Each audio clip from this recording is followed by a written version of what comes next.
जले को आग बुझे को राख कहते हैं, वतन पे मर मिटने वालों को चंद्रशेखर आजाद कहते हैं। जय हिंद दोस्तों, आज हम लोग चंद्रशेखर आजाद की वो कहानी जानेंगे जो जीते जी अंग्रेजों के हाथ कभी नहीं आया। चंद्रशेखर आजाद का जन्म भाबरा गांव, जो कि वर्तमान में अलीराजपुर जिला में स्थित एक ब्राह्मण परिवार में 23 जुलाई 1906 को हुआ था।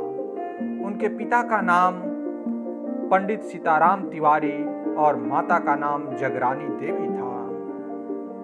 चंद्रशेखर आजाद का प्रारंभिक जीवन आदिवासी बहुल्य क्षेत्र में स्थित भाबरा गांव में बीता। अतः बचपन में से ही चंद्रशेखर आजाद ने भील बालकों के साथ खूब धनुष बाण चलाए। इस प्रकार उन्होंने निशानेबाजी बचपन में ही सीख ली थी। निशानी इतनी तगड़ी थी कि जब भगत सिंह सैंडर्स को गोली मारकर भाग रहे थे तो उसका पीछा एक अंग्रेज सिपाही कर रहा था।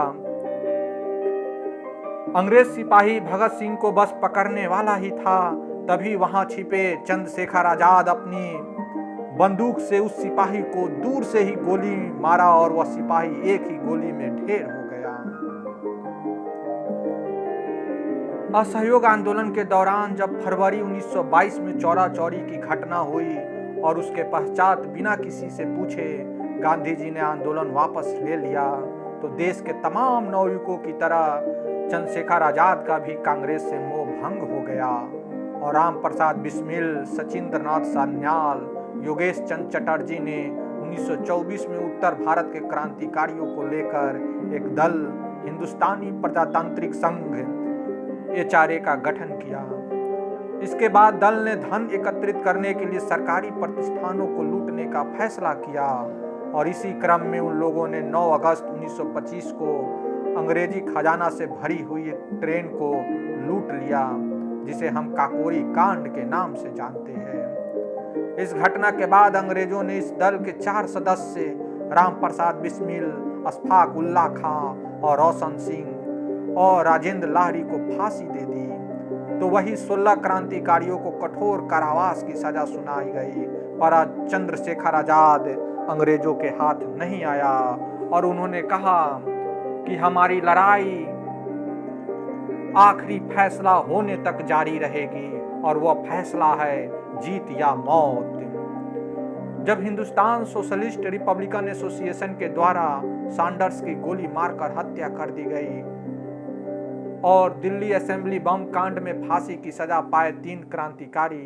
भगत सिंह, राजगुरु व सुखदेव को बचाव के लेकर चंद्रशेखर आजाद 27 फरवरी 1931 को अल्फ्रेड पार्क, जो कि इलाहाबाद स्थित है, में अपने एक मित्र सुखदेव राज से विचार विमर्श कर ही रहे थे।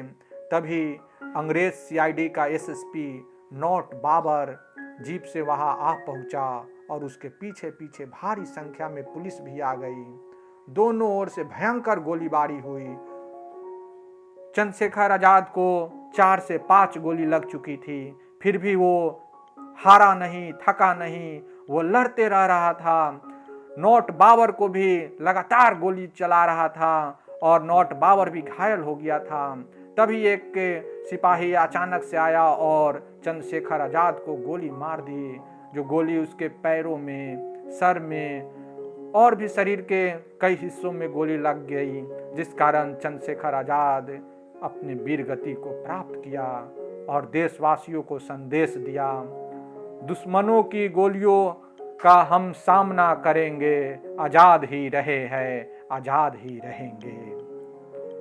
तो उम्मीद है कि दोस्तों आप लोग को ये कहानी पसंद आया होगा। आप अपना सुझाव हमें कमेंट करके बता सकते हैं। जय हिंद।